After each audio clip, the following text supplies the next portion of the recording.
नमस्कार दोस्तों। आज हम महत्वपूर्ण प्रश्नों की एक श्रृंखला लेके आए हैं जो इतिहास विषय से संबंधित है और जिसका जो प्रथम अध्याय है हम हड़प्पा सभ्यता से संबंधित प्रश्नों को ले रहे हैं। और इनमें जो महत्वपूर्ण प्रश्न हैं जो परीक्षा आधारित हैं, जो मुख्य परीक्षाओं के बेस्ड प्रश्न हैं, उन प्रश्नों की हम आज चर्चा करेंगे। जैसे कि आपको दिखाई दे रहा है, हम प्रश्न स्टार्ट करते हैं। स्क्रीन पे दिख रहा है प्रश्न नंबर 1, हड़प्पा सभ्यता किस सभ्यता के समकालीन नहीं थी? तो हमें प्रश्न को बहुत ध्यान से पढ़ना है। प्रश्न के अंदर ही उत्तर सम्मिलित रहते हैं। इसमें जैसे लिखा है समकालीन नहीं थी, तो नहीं पे बहुत महत्वपूर्ण ये फोर्स दिया गया है कि इसमें कौन सी ऐसी सभ्यता है जो समकालीन नहीं थी। तो हमें बताना है कि रोम की सभ्यता, मिस्र की सभ्यता, मेसोपोटामिया की सभ्यता या क्रीट की सभ्यता।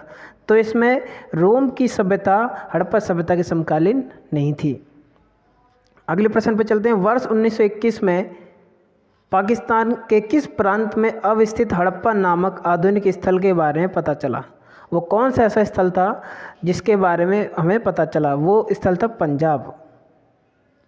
कि वर्ष 1921 में पाकिस्तान में पंजाब प्रांत में अवस्थित हड़प्पा नामक स्थल के बारे में पता चला। प्रश्न नंबर 3, कि निम्नलिखित में से कौन सी सभ्यता भारतीय उपमहाद्वीप में प्रथम नागरीकरण का प्रतिनिधित्व करती है? ऐसी कौन सी सभ्यता थी जो नगरीकरण का प्रतिनिधित्व करती है? तो हड़प्पा की बात करें, जाहिर सी बात है तो हड़प्पा ही होगा हमारा आंसर।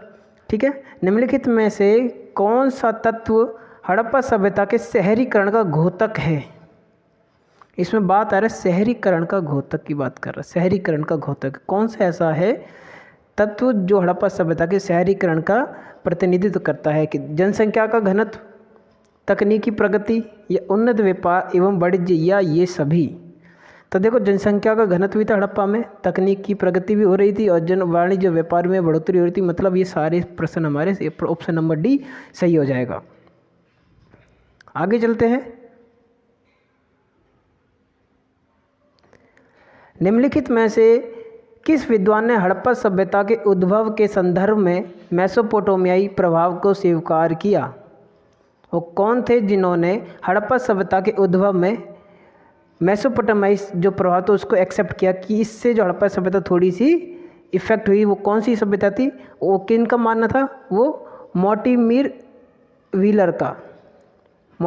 व्हीलर का मानना था कि हड़प्पा सभ्यता के उद्भव में मेसोपोटामियाई सभ्यता का प्रभाव है। अगले प्रश्न की तरफ चलते हैं। हड़प्पा सभ्यता के समकालीन मेसोपोटामिया सभ्यता की लिपि कौन सी थी? मेसोपोटामिया की जो सभ्यता थी वो कौन सी थी? कीलाक्षर थी या चित्राक्षर थी या मिलाकार थी या इनमें से कोई नहीं? तो देखो, मेसोपोटामिया की जो सभ्यता की लिपि थी वो कौन सी थी? वो कीलाक्षर थी। ठीक है। अगला प्रश्न की तरफ चलते हैं। निम्नलिखित में से किस सभ्यता से मंदिर का प्रमाण मिलता है? कौन सी ऐसी सभ्यता थी जिससे हमें मंदिर का प्रमाण मिलता है? जाहिर सी बात है, मेसोपोटामिया में कई सारे लोग थे जो देवी देवताओं को पूजते थे। मेसोपोटामिया ही एक ऐसी सभ्यता है जिसमें से मंदिर के हमें जो प्रमाण मिलते हैं। नेक्स्ट प्रश्न, द्रविड़ों को निम्नलिखित में से किस प्रजाति का माना जाता है? जो द्रविड़ हैं उन्हें किस प्रजाति का माना जाता है? भूमध्य सागरीय प्रजाति, मंगोलायड, अल्पाइन या आद ऑस्ट्रेलियाई? तो इसका आंसर ऑप्शन हो जाएगा ए, भूमध्य सागरीय प्रजाति, क्योंकि द्रविड़ जो भूमध्य सागरीय प्रजाति से ही जाना जाता है। नेक्स्ट प्रश्न है, हड़प्पा क्षेत्र की खुदाई में पाए गए अस्थिर पंजर में द्रविड़ों को किसकी प्रजाति माना गया है? अब क्वेश्चन दूसरा आ गया है। भूमध्य सागर पहले था और सेम उसी से मिलता जुलता प्रश्न भी इधर से पूछ ले, लेकिन पूछने का जो तरीका थोड़ा अलग है। कि हड़प्पा क्षेत्र की खुदाई से पाए गए अस्थिर पंजर में द्रविड़ों को किस प्रजाति का माना जाता है? तो हमने पहला ऑप्शन सेट कर लिया, भूमध्य सागर है इसका आंसर, कि इस क्षेत्र प्रजाति को भूमध्य सागरीय का माना जाता है। ठीक है। अगले प्रश्न की तरफ चलते हैं। प्रश्न नंबर 10, हड़प्पा सभ्यता को किस अन्य नाम से जाना जाता है? हड़प्पा सभ्यता को किस अन्य नाम से जाना जाता है? ये प्रश्न पूछा भी जा चुका है कई बार। कांस्य युगीन संस्कृति, ताम्र युगीन संस्कृति, लोह युगीन संस्कृति, महापाषाणिक संस्कृति? तो इसका ऑप्शन है कांस्य युगीन संस्कृति। इस सभ्यता में कांस्य धातु जो थी उसका अत्यधिक मात्रा में प्रयोग किया जाता था। ठीक है। प्रश्न नंबर 11, डॉक्टर लक्ष्मण स्वरूप एवं रामचंद्र के अनुसार सिंधु सभ्यता के निर्माता कौन थे? कौन थे सिंधु सभ्यता के निर्माता? इसके बारे में हमें पता करना है। रोम, मिस्र, आर्य, सुमेरिया। तो जाहिर सी बात है कि हम मानते हैं कि जो भारत है उसमें सर्वप्रथम आर्यों का था। तो बेसिकली यहाँ पे आर्य है इसका मेन आंसर, कि जो आर्य थे उनको ही सिंधु घाटी सभ्यता या हड़प्पा सभ्यता का निर्माता माना जाता है। प्रश्न नंबर 12वें की तरफ चलते हैं। परिपक्व हड़प्पा संस्कृति के अस्तित्व का तिथि क्रम क्या अनुमानित किया गया है? परिपक्व, यहाँ ध्यान दे लेना, यहाँ लिखा है परिपक्व हड़प्पा सभ्यता संस्कृति। जो परिपक्व है उसके अनुसार तिथि क्रम में क्या अनुमानित किया गया है? तो इसका ऑप्शन नंबर भी हो जाएगा 2550 ईसा पूर्व से 1900 ईसा पूर्व में। ठीक है, नेक्स्ट प्रश्न की तरफ चलते हैं। कार्बन 14 जिसे C14 भी कहते हैं, विधि के आधार पर सिंधु सभ्यता का अनुमानित काल क्या है? अब देखो वहाँ पे कुछ और ऑप्शन था, यहाँ पे C14 के अकॉर्डिंग पूछ लिया है। C14 के अकॉर्डिंग क्या था? 2350 से 1750 ईसा पूर्व। ये जो समय क्रम है बहुत इंपॉर्टेंट है। यहाँ कार्बन 14 पूछा और 12वें प्रश्न में दूसरा तिथि क्रम पूछा था। ठीक है, अगले प्रश्न की तरफ चलते हैं। निम्नलिखित युग्मों में कौन सा सुमेलित नहीं है? कौन सा जो युग्म है वो सुमेलित नहीं है, आपको ये बताना है। 2800 से 2500 ईसा पूर्व, अर्नेस्ट मैक 2300 से 1700 ईसा पूर्व, CJ गैड 2800 से 2200 ईसा पूर्व, फेयर सर्विस और 2250 से 1750 ईसा पूर्व, अल्चिन। तो इसमें से ऑप्शन नंबर C जो है वो सुमेलित नहीं है। ठीक है, नेक्स्ट प्रश्न की तरफ चलते हैं। सिंधु सभ्यता का विस्तार उत्तर में जम्मू से लेकर दक्षिण में कहाँ तक विस्तृत है? दक्षिण की बात कर रहा है, इसमें आपको बताना है ऑप्शन की दक्षिण में कहाँ तक स्थित है। कन्याकुमारी तक, काराकोरम पहाड़ी तक, ये नर्मदा के मुहाने तक, या ये सभी? तो इसमें जो ऑप्शन है नर्मदा तक सिंधु घाटी सभ्यता का दक्षिण में विस्तार है। प्रश्न नंबर 16, हड़प्पा सभ्यता के समूचे क्षेत्र का आकार किस प्रकार का था? आयताकार था, वर्गाकार था, त्रिभुजाकार था या गोलाकार था? ये प्रश्न आता है पेपर में, कई बार पूछा भी गया है कि हड़प्पा सभ्यता का जो आकार है किस प्रकार का था। ऑप्शन है नंबर C त्रिभुजाकार, लेकिन जो लेटेस्ट खुदाई है उसमें षष्ठाकार, जो त्रिभुजाकार से अब इसकी जो ऑप्शन है वो अलग हो चुका है। अब वो कुछ इस तरह का हो चुका है, षष्ठाकार फॉर्म में हो चुका है। ठीक है, तो वो चेंज हो चुका है वो। प्रश्न नंबर 17, सिंधु सभ्यता का पूरा क्षेत्रफल लगभग कितने वर्ग किलोमीटर में स्थित है? बहुत बार पूछा गया क्वेश्चन है, रिपीटेड क्वेश्चन है कि जो सिंधु घाटी सभ्यता है उसका पूरा क्षेत्रफल कितने वर्ग किलोमीटर में स्थित है? तो सीधा सवाल है इसका 12,99,600 वर्ग किलोमीटर। 12,99,600 वर्ग किलोमीटर जो क्षेत्रफल में सिंधु घाटी सभ्यता फैली हुई है। ठीक है, निम्नलिखित में, अगला प्रश्न है, निम्नलिखित में से किस स्थान पर सिंधु सभ्यता के स्थल नहीं मिले हैं? कौन सी ऐसी जगह है जहां से सिंधु घाटी सभ्यता के स्थल नहीं मिले हैं? सिंधु घाटी सभ्यता में से पाए गंगा घाटी से ही पाए गए, कठियावाड़ प्रायद्वीप से ही पाए गए और जब ब्रह्मपुत्र घाटी से नहीं पाए गए। ठीक, प्रश्न नंबर 19, सिंधु घाटी की सभ्यता कब प्रकाश में आई? सिंधु घाटी की जो सभ्यता है प्रकाश में कब आई? आप ध्यान दे लेना, जब दयाराम साहनी और राखालदास बैनर्जी ने जब इसकी खुदाई करके इसका पता करा था, वो सन था 1921-1922। तो तभी से ही सिंधु घाटी सभ्यता हमारे प्रकाश में आई, तभी से उसके बारे में जानने लगे और ज़्यादा उसका अध्ययन किया गया। प्रश्न नंबर 20 है नेक्स्ट, हड़प्पा के प्रथम उत्खनन के समय पुरातत्व निर्देशक कौन थे? कौन थे भाई साहब? अभी आपने पहले पढ़ गए कि जो मार्टिन हीलर थे, मार्टिमर हीलर जो थे वो पुरातत्व निर्देशक थे। कब? हड़प्पा के प्रथम उत्खनन के समय। प्रथम उत्खनन के समय, यहाँ साफ साफ लिखा है जो प्रथम उत्खनन है उसके समय मार्टिमर हीलर इसके निर्देशक थे। प्रश्न नंबर 21, किस विद्वान ने सर्वप्रथम सिंधु घाटी सभ्यता को हड़प्पा सभ्यता के नाम से पुकारा? कौन थे वो जिन्होंने सर्वप्रथम सिंधु घाटी सभ्यता को हड़प्पा सभ्यता के नाम से पुकारा? तो वो कई और नहीं, भारतीय थे, दयाराम साहनी। प्रश्न नंबर 22, अनाज की दावनी के चबूतरे निम्नलिखित स्थलों में कहाँ से मिले हैं? अनाज के दावनी की बात कर रहे हैं, वो कहाँ से मिले हैं इसके बारे में हमें बताना है। सॉरी 20 एक प्रश्न नंबर 21 में जो है गलत हो चुका है, इसको जो सर जॉन मार्शल कर लेना, क्योंकि हड़प्पा सभ्यता के नाम से पुकारने वाले सर्वप्रथम जो व्यक्ति थे विद्वान थे वो सर जॉन मार्शल थे। ठीक है, इट्स माय फॉल्ट, गलती से थोड़ा। नेक्स्ट क्वेश्चन की तरफ, अनाज के दावनी के चबूतरे निम्नलिखित स्थलों में से कहाँ मिले हैं? तो ये बताना है हमें, चहुंदड़ों में, लोथल में, मोहनजोदड़ो में या हड़प्पा में। हड़प्पा में इसके हमें क्या मिले हैं? अवशेष मिले, स्थल मिले। वो स्थल कौन सा है? हड़प्पा है। प्रश्न नंबर 23 की तरफ चलते हैं। सिंधु सभ्यता को हड़प्पा सभ्यता कहा जाता है क्योंकि सिंधु सभ्यता को हड़प्पा सभ्यता कहा जाता है। क्यों कहा जाता है? क्योंकि यहाँ सबसे पहले खुदाई कराई गई, या यहाँ नगरों का सर्वाधिक विकास हुआ, या इसका पुराना नाम हड़प्पा था, या यहाँ से अंतर्राष्ट्रीय व्यापार एवं वाणिज्य का संचालन होता था। देखिए ये सारी बातें तो हमें बाद में पता चली हैं, लेकिन सर्वप्रथम जो खुदाई के आधार पर ही हमने सिंधु घाटी सभ्यता को हड़प्पा सभ्यता के नाम से पुकारा है। ये बात ध्यान रख लेना कि जब सर्वप्रथम जहाँ खुदाई हुई उसी के नाम से ही हमने इसको सिंधु घाटी सभ्यता को हड़प्पा सभ्यता का नाम दिया है। ठीक है, नेक्स्ट प्रश्न, सिंधु सभ्यता के लोग किस प्रजाति के थे? जो सिंधु सभ्यता के लोग थे किस प्रजाति के थे? निग्रोइडस या काकेसस या भूमध्य सागरीय या ये सभी? तो सारे ही प्रजाति थी, यानी कि ये सभी थी। जो सिंधु घाटी सभ्यता के लोग थे वो सभी प्रजाति के लोग थे, निग्रोइडस, काकेसस या भूमध्य सागरीय। ठीक है, प्रश्न नंबर 25 की तरफ चलते हैं।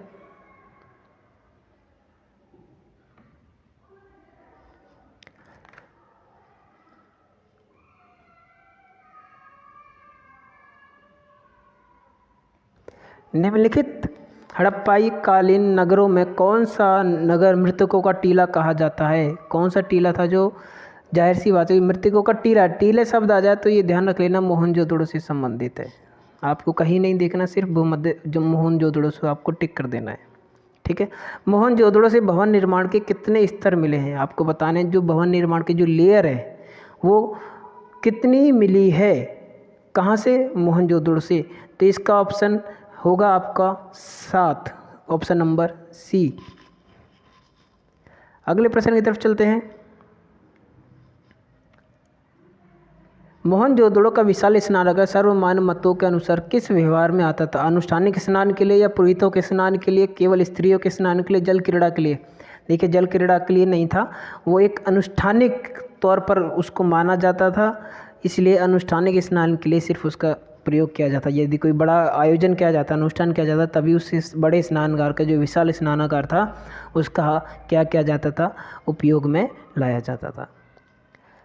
नर्तकी की कांस्य मूर्ति किस हड़प्पा स्थल से प्राप्त हुई है? जो कांस्य की मूर्ति है, नृत्य की नाच एक मूर्ति मिली है जो नर्तकी की है, वो कांस्य की बनी हुई है, वो लेकिन हड़प्पा के स्थल से प्राप्त हुई है। वो कौन सा हड़प्पा का स्थल था जहाँ से वो मूर्ति पाई गई है? हड़प्पा, मोहनजोदड़ो, रोपड़ या सिंधु? ऑप्शन नंबर ए ठीक हो जाएगा। मोहनजोदड़ो से हमें नृत्य कांस्य की मूर्ति प्राप्त हुई है। नेक्स्ट क्वेश्चन, सिंधु सभ्यता में पत्थर की बनी योगी या पुजारी की मूर्ति, योगी या पुजारी की मूर्ति कहाँ से मिली है? योगी की बात कर रहा है तो वो कहाँ से मिली है? मोहनजोदड़ो से। ठीक है, हड़प्पा सभ्यता के किस स्थल से सूती कपड़े के साक्ष्य मिले हैं? हड़प्पा सभ्यता के किस स्थल से सूती कपड़े की बात हो रही है, किस स्थल से मिले हैं? हड़प्पा से मिले हैं, मोहनजोदड़ो से, लोथल से या चहुंदड़ो से? तो इसके ऑप्शन नंबर बी ठीक हो जाएगा। मोहनजोदड़ो से हमें सूती कपड़े के वस्त्र के साक्ष्य मिले हैं। अगले प्रश्न की तरफ चलते हैं। सीप का बना मापदंड क्या है? एक मापने वाला है, यानी किसी को भी चीज़ को मापने का जो पैमाना है, पैमाने की बात चलेगा, जो मेज़रमेंट चीज़ है, मेज़रमेंट को नापने वाला जो सीप का बना हुआ था वो कहाँ से मिला है? सर्वप्रथम तो वो मिला है मोहनजोदड़ो से।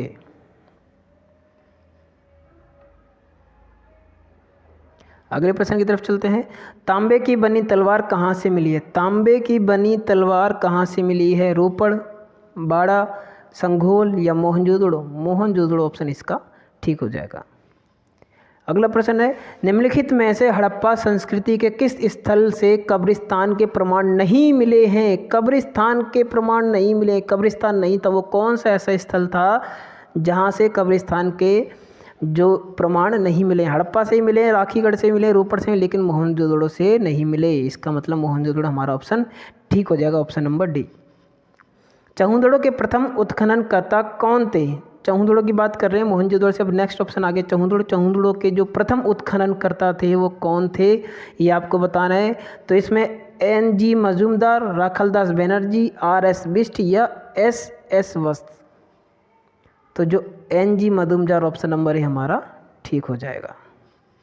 ठीक है, नेक्स्ट प्रश्न।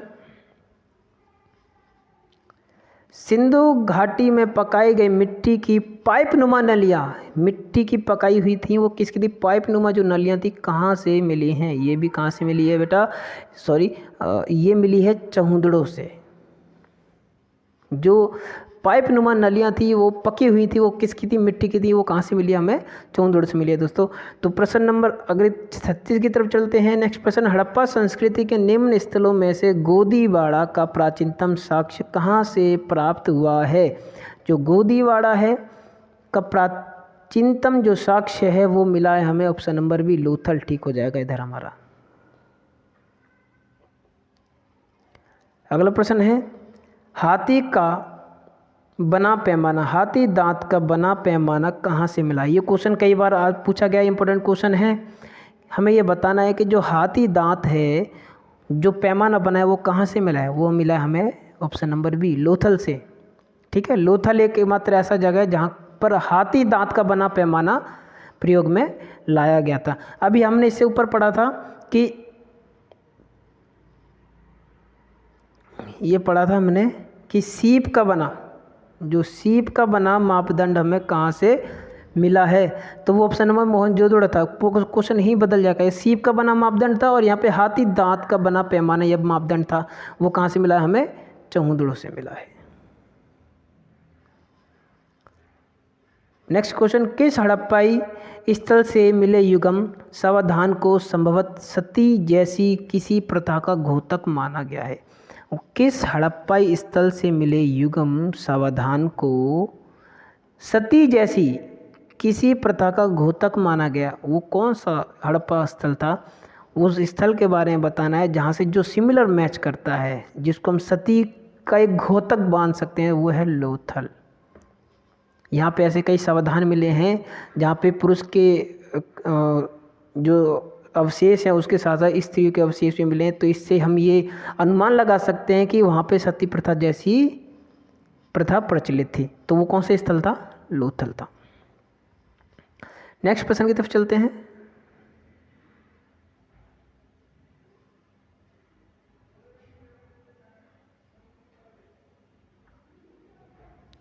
कालीबंगा का उत्खनन सर्वप्रथम किसने करवाया? अब कालीबंगा की बात चल रही है, किसने करवाया सर्वप्रथम?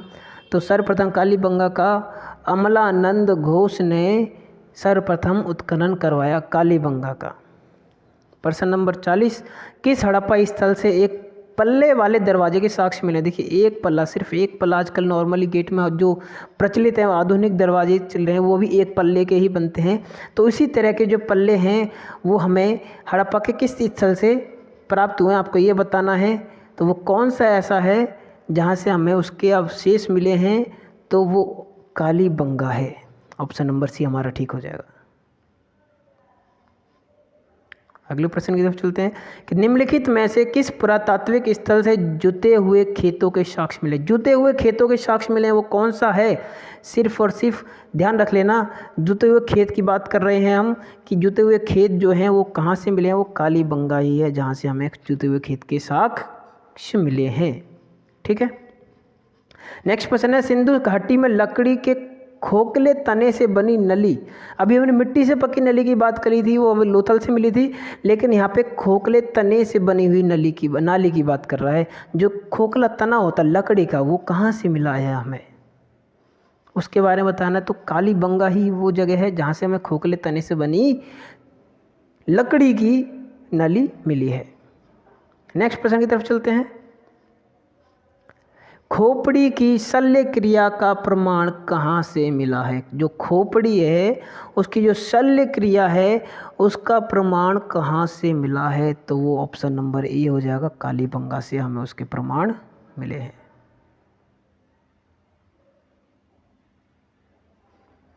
नेक्स्ट क्वेश्चन, हड़प्पाई स्थल बनावली की खोज किसने की थी? जो हड़प्पाई स्थल है बनावली, उसकी खोज किसने की थी? आर.सी. मजूमदार, एन.जी. मजूमदार, राखलदास बनर्जी, आर.एस. बिष्ट। तो इसका ऑप्शन हो जाएगा option number D, RS. Bisht.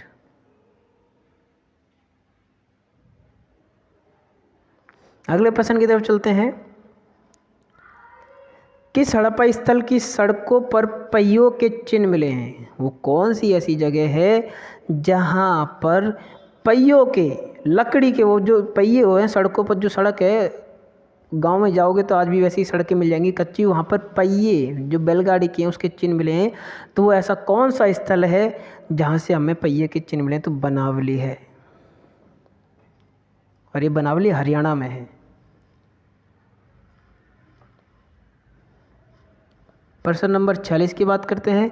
एकमात्र हड़प्पा स्थल जो प्राकृतिक चट्टान पर अब स्थित है, यानी कि अभी भी स्थित है, वो ऐसा कौन सा स्थल है हड़प्पा का जो प्राकृतिक चट्टान पर बना हुआ है? तो ऑप्शन नंबर सी है इसका, सतकांगेडोर, जो एक ऐसा स्थल है हड़प्पा का जो प्राकृतिक चट्टान पर अब स्थित है, आज भी वो स्थित है। नेक्स्ट प्रश्न है, ऐसा दुर्लभ हड़प्पा स्थल जहाँ से प्राक हड़प्पन उत्पादन नहीं मिले, जो प्राक हड़प्पन उत्पादन नहीं मिले, वो कौन सा है?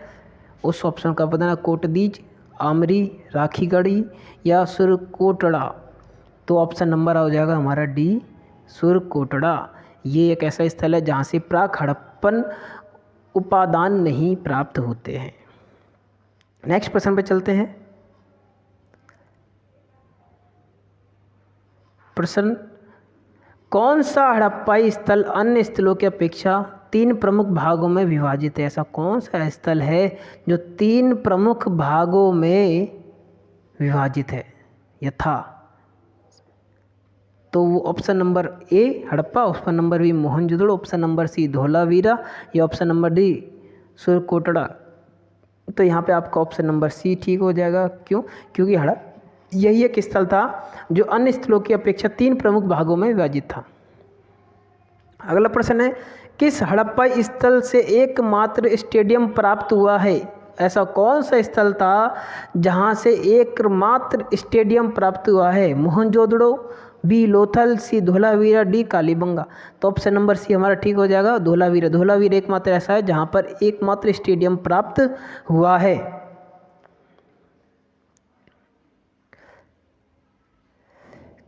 प्रश्न नंबर 50, किस अन्य हड़प्पा स्थल की नालियां मोहनजोदड़ो के समान थी? ऐसा वो कौन सा स्थल था जो हड़प्पा का जिसकी जो नालियां थी मोहनजोदड़ो के समान थी? Ropar, Rangpur, Surkotada, Dholavira. Option number A Ropar, option number B Rangpur, option number C Surkotada या धोलावीरा। ऑप्शन नंबर बी हमारा ठीक हो जाएगा, रंगपुर। रंगपुर एकमात्र ऐसा स्थल है जिसकी नालियाँ मोहनजोदड़ो की नालियों से सिमिलर हैं। तो दोस्तों आशा करता हूँ आपको ये सेशन अच्छा लगा होगा। आगे नए अन्य प्रश्नों को लेके आएंगे इसी सीरीज़ के, और ये वो महत्वपूर्ण प्रश्न है जो पेपर की दृष्टि से आप पूछे जा सकते हैं। और आप हमारे साथ बने रहिए, इसी तरह से हम प्रैक्टिस सेट लाएंगे पूरे हिस्ट्री का, हड़प्पा से लेके एंड तक, आधुनिक भारत तक हम सारे प्रश्नों पर चर्चा करेंगे सीरियल वाइज। और आपको यदि हमारा ये सेशन अच्छा लगा हो तो प्लीज़ हमारे चैनल को सब्सक्राइब करना एंड ऑल